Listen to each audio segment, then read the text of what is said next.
Welcome to Podcasting Smarter, the podcast for podcasters by podcasters. Podcasting Smarter is the official podcast from Podbean, featuring podcasting interviews, best practices, and helpful tips. We're here to give you the tools, resources, product updates, and news to help you get started podcasting and keep your podcast growing. And next, I want to talk about building a loyal and interactive community around a podcast. So interactive being the highlighted thing here of that engagement piece. So what are some things that podcasters can do to create that consistent engagement with their audience and keep that conversation going, maybe before or after the podcast episodes drop? One of my favorite things that I do with a handful of my clients is we have a question of the episode. So the host, I should say, no. The host presents the audience with a question at the end of the episode. And that same question is in the show notes. And then they can reach out to the host via email or through social media and share the response to the question. And then the host invites that opportunity to either read the answer in an upcoming episode or just reply back to them if they don't want to share it with the entire podcasting community for that specific podcast. And having that rapport where you ask permission. When you say, this is a great reply, do you mind if I share this in the upcoming episode? And if they say no, honor that. If they say yes, asking, are you comfortable with me sharing your first name and last initial? If they say no, say it's an anonymous reply. So developing that one-on-one connection, I always try to emphasize the importance to my clients that they're talking to one person. They may have 10,000 downloads for that episode, but when that person is listening, they think that they're talking to them. One person. So using phraseology, hey, everybody, or you all, no. When you start off your episode, start off with, how are you today? Genuinely, how is your soul today? That person that's listening is probably going to start crying because probably nobody asked them how their soul was today. They're like, I needed you to talk to me today. I needed that. Thank you. So that is a very strategic and caring way to bring your audience into your orbit. Another thing that I really love working on with my clients is Patreon accounts, because that allows the audience to actually have live question and A's with the host. It allows the host to say, oh my gosh, I didn't explain that particular topic in greater depth. I can do that in my Patreon. It gives the host an opportunity to say, hey, listeners, I would love to give you homework. Let's talk about that homework that I just gave you when it's completed. Let me give you listeners a survey that you will probably fill out because you're a part of my Patreon instead of just asking your audience to fill out a survey when there's no real follow-up that could be done. It could just be any willy-nilly, hey, do my survey in the show notes. But when you're in the Patreon, you're more apt to actually fill it out. So I love having my clients give their audience the extras from the Patreon account. It's so much fun to see because I manage their Patreon. So I'm so nosy. I'm like, oh my God, that's such a great question. Oh my God. I'm so intrigued by the members that join Patreon. Yeah, absolutely. And I think you said a couple of great things there that I want to go back to.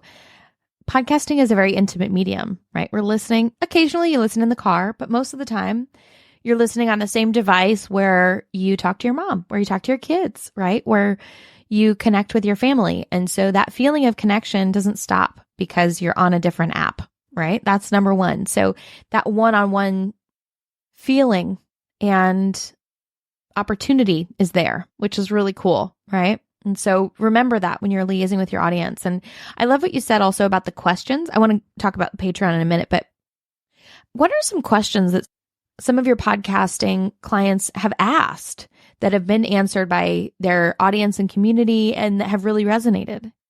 So one of my clients that comes to mind, she speaks about spirituality and how it has become perverse over the years. And she was talking about intention and how at one point people were saying your intention, if you don't do your intentions this way, it's wrong. If you don't feel intuition this way, it's wrong. So one of her questions was on a daily basis, how are you feeling intuitive? And then people share, I know that I, in my right intention, because intuitively I feel it in my stomach. It's a visceral in my solar plex. Or I hear buzzing. Or I know that I am not in the correct intention when I get throat congestion. I get phlegmy. So people sharing, and I think it's a beautiful thing too, because it makes people sit and have to actually think, how does this resonate in my body? Another podcast where we do question of the episode is two sisters, and they talk about, they have age gap of almost 10 years, and they talk about what it's like doing everyday things with that age gap, such as dating, how dating is very different from one versus the other, job opportunities. And some of the questions are, how do you navigate getting a job and your age bracket? Because it's very different from me trying to apply to a job versus a 20-something trying to apply for a job. It's very different experiences. So something as simplistic as that, just making an opportunity for the audience to think. I never would have considered that a different generation has different dating experiences. I've never been on a dating app. I don't know what that means. But now, in today's day and age, people that are 20 never knew what it was like to date without a dating app. So these type of questions are just questions, just simple questions of the day to make you think. Yeah, I love that. And so on each episode, if you're going to use this question of the episode strategy, which is fantastic, right? And it really solicits engagement within the episode. And then people are going to reply via email, via social. And obviously it's in the show notes as well. When people are replying, you're going to read their responses and then you're going to ask the next question. So it feeds into this rolling, revolving engagement with your audience. So that's such a great idea and strategy in terms of keeping that engagement going with your audience on a direct level. Because a lot of the time, if you're listening to a podcast, 9 times out of 10, you're going to have a thought about it. You're going to have an opinion about it, right? You're going to say, oh, this is what's true for me, right? And so I think being able to participate and feel part of the process as an audience member is important and fun. Yeah. And I think also with social media, it's very easy to post the question of the day and have that transition over to online. It's a very easy graphic to create. You just have your particular colors and you write out a question. And then when people start asking, oh, where did this question resonate from? It resonated from my episode that's going to drop. So it's a very easy and casual way to get other platforms engaged. Yeah, absolutely. Absolutely. And you had spoken a little bit about patrons. So I want to talk about some of the strategies that you utilize for monetization for your clients. Obviously, Podbean, we want to talk about ads all day, every day. That's like our jam. We love it. So we can talk about ads in terms of host read and all of that, and especially for podcasters that have a business or have a product or a service they want to build in. But what are some of the monetization strategies that you suggest for some of your clients? And what have you really seen work in terms of monetizing, but also consistently getting those dollars?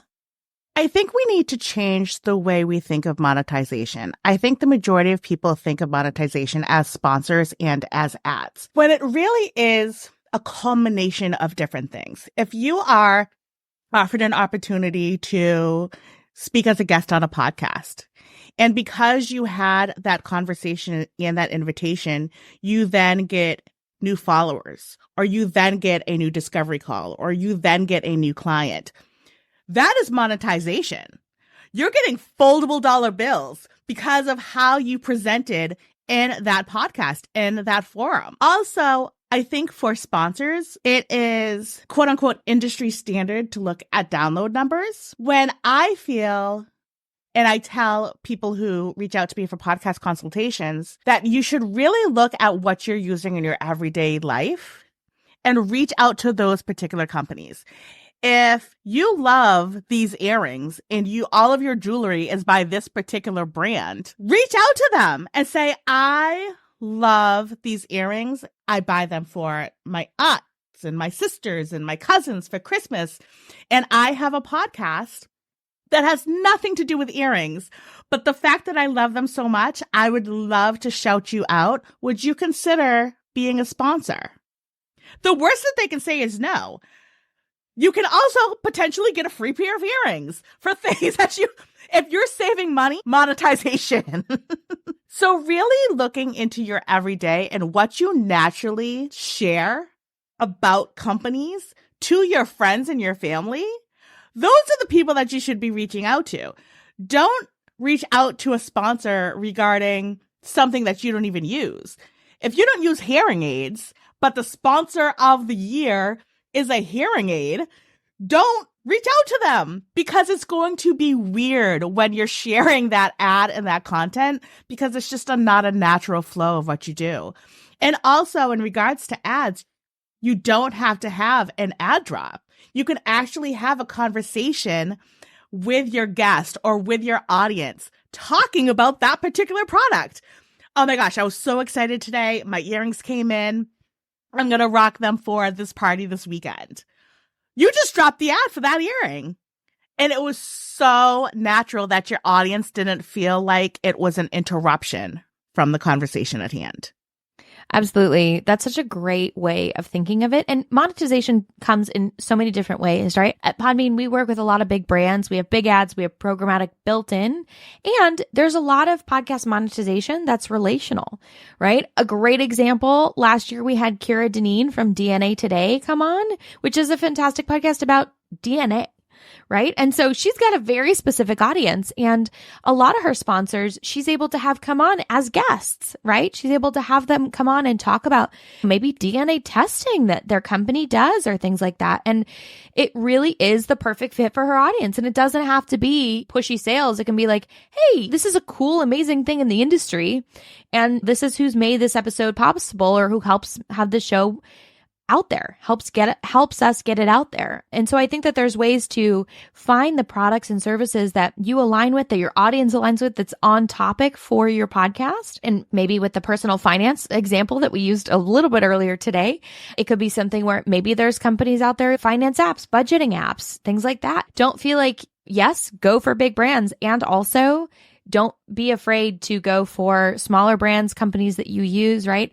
We've all got budgeting apps that we use. We've all got books that we read, things like that. There's always going to be those indie companies and small businesses that you can work with one-on-one to create those relationships. So I think that's a really important aspect as well. And a lot of your clients also have their own products and services.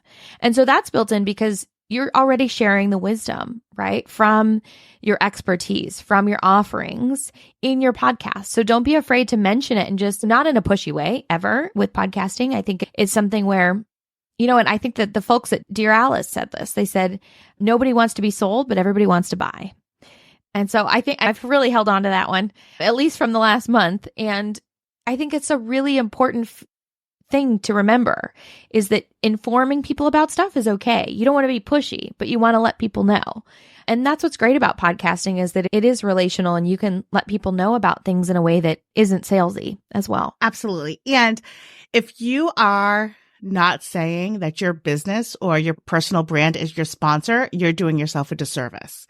At the bare minimum, you have at least one sponsor, and that is yourself. Because if you are not paying somebody like my production company, you're paying in time. So you are investing somehow, some way in the creation of this podcast. please sponsor your own podcast. If you're not talking about your business, you're doing a disservice. If you're not putting a link to your business in your show notes, you're doing a disservice. If you're not putting your next workshop, you're doing yourself a disservice. Start doing, if you do nothing else, if you heard nothing else from this conversation, start doing that. Not now, but right now. Yeah, absolutely. Absolutely. And I think that's an important thing to remember. It's easy to forget and it's easy to say, oh, I want to promote other people's products. But if you have a product, promote your own product. That's hard because it's vulnerable, but it's also super important. Bethany, we only have time for a couple more questions, but the next thing I want to ask you specifically, because you work with a lot of Black and BIPOC podcasts and podcasters. So in your perspective, what can everybody learn from Black and BIPOC podcasters? Because I think we spoke about this a little bit with AI in terms of the inherent bias and just making sure you double check that work. But what are some other things maybe that translate over to everybody that Black and BIPOC podcasters have had to learn? I love this question because I feel like marginalized voices are resilient. We will keep on keeping on. No matter what barricades we come up, when we want something, we will continue to do it until you are forced to hear us and things are forced to change. So that would be what I believe is such an important criteria to have that's global to whomever wants to be in podcasting in any facet. You have to have, and I hate the word grit, but I think that's like the best word. You have to have that grit. You have to have that resilience. You have to have that do it anyway. Yeah. Nobody's listening to me. Do it anyway. Yeah. Nobody's following me. Do it anyway. I feel like I'm not connecting with anybody. Do it anyway. Because the minute that you are like, I wash my hands of it, that is when the ball was going to start rolling. That is when you are going to be offered that opportunity that you've been working so hard for. Yeah. And you're going to be checking in with yourself to know, is this something that I really want to continue with? Or is this something that I'm just feeling a little bit defeated? Be honest with yourself. If you're just feeling defeated, how can you get your excitement back in your podcast? If you really don't want to continue it any longer, don't continue with it. It's great. I'm sure you have a whole bunch of learning lessons from this experience of podcasting. But don't stop just because you're not getting the results that you anticipated that you would get by that time period. That is so important. I think everybody wants to be that anecdotal success story, right? I started a podcast and now I have millions and millions of downloads every month and we've only been out 3 weeks. And that is very rarely true. Even for the people it is true for. So that's an important thing to remember. And to be honest with yourself and to have fun with it, I think is really important as well. And you've given us so much wisdom, I think, throughout today's conversation. And we've got your links here in the description of today's event. But finally, I'd like to ask you, what's one piece of advice you'd give to someone who's just starting their journey in the podcast world? Maybe that's creating their own podcast, or they've been a podcaster for a while and they're starting maybe to have a podcast service business. Hire people that are better at ... than you. You're not going to be great at everything. You have to know where your genius lies and then hire the other people to do the other things. And if you are not in a financial position to hire somebody, look towards internships. Look towards relatives that owe you a favor. Look towards people who are just starting out and their prices may be significantly lower than some other people.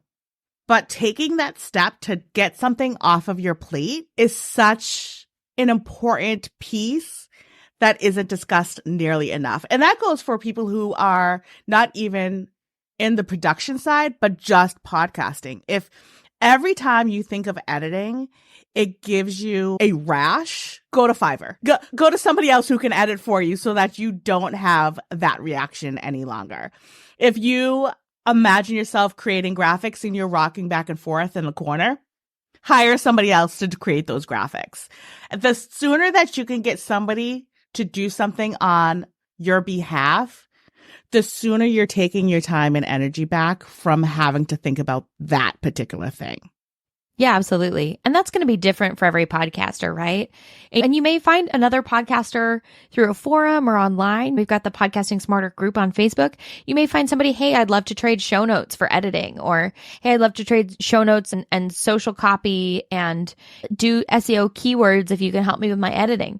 Every podcaster has their strength. So I think that's a really important aspect as well. And there are also a lot of tools that you can use, a lot of things that are built in, right? A lot of editing tools that make things easier. So it's also important to do your research. We love Hindenburg and Descript here. They both have integrations where they make editing really easy and you can upload directly to the back end of your Podbean account. So we love that.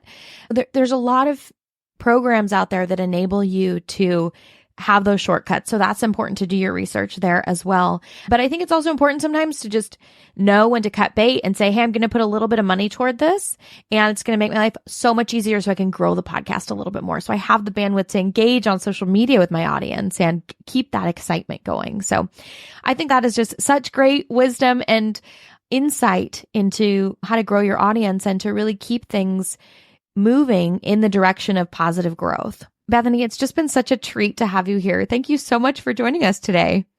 Thank you for having me. And shout out to Hindenburg. That is the DAW that I use. It is so easy to maneuver. I absolutely adore it. I need more people to talk about Hindenburg because we love it. We stellar. love it. I love them so much. They're fantastic. We'll have the link here in the show notes for today and in the description of today's episode. So if you do have any questions, we have a list of programs that are really easy to use with Podbean so you can edit and then you don't have to download, re-upload. There's a lot of benefits to just making sure you know which program works for you. And that's really going to enable you to free up energy to focus on maybe making supplemental content, social media content for your show, engaging with your audience, creating ideas for new episodes, recording new episodes, reaching out to guests. It's going to free up a lot of bandwidth for you once you have those processes in place. Bethany, thank you so much for joining us. I'm going to read our brief outro and then we will wrap it up for today. Thank you so much for joining us for this episode of Podcasting Smarter.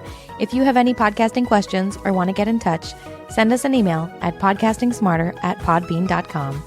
Thanks so much and happy podcasting.